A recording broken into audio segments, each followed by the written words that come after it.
जय श्री कृष्णा। आज हम समझेंगे श्रीमद् भागवत गीता के दूसरे अध्याय का 64वां श्लोक। ये है भगवान श्री कृष्ण की वाणी। इस श्लोक में भगवान श्री कृष्ण अर्जुन से कहते हैं, राग द्वेष वियुक्तस्तु विषयानेन्द्रियश्चरन् आत्मवश्यैर्विधेयात्मा प्रसादम अधिगच्छति। यहाँ पर सबसे पहला शब्द है राग द्वेष वियुक्तस्तु। इसमें है दो शब्द, राग द्वेष वियुक्त और तू। राग द्वेष वियुक्त का मतलब होता है राग द्वेष से रहित। राग का मतलब होता है मोह पसंद और द्वेष का मतलब होता है नापसंद और तू का मतलब होता है लेकिन।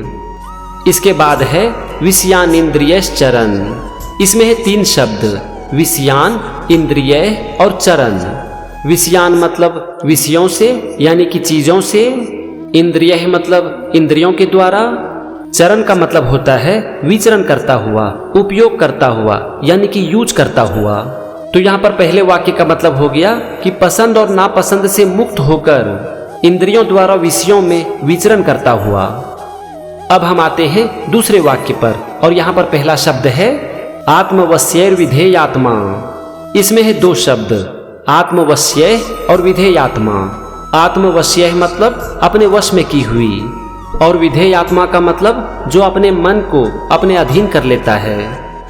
इसके बाद अगला शब्द है प्रसादम अधिगच्छति। इसमें है दो शब्द, प्रसादम और अधिगच्छति। प्रसादम मतलब प्रसन्नता को और अधिगच्छति मतलब प्राप्त करता है। तो यहाँ पर दूसरे वाक्य का मतलब हो गया जो लोग अपने मन को अपने वश में कर लेते हैं तो अपने वश में की हुई मन से ही उन्हें प्रसन्नता प्राप्त होती है।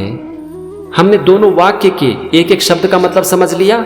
चलो अब हम दोनों वाक्य को जोड़ते हैं और समझते हैं पूरे श्लोक का मतलब।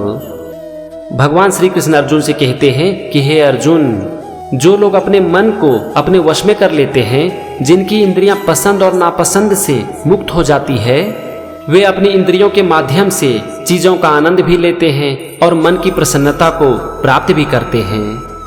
ये था श्रीमद् भगवत गीता के दूसरे अध्याय का 64वां श्लोक और उसका मतलब। अगले एपिसोड में हम समझेंगे 65वें श्लोक को।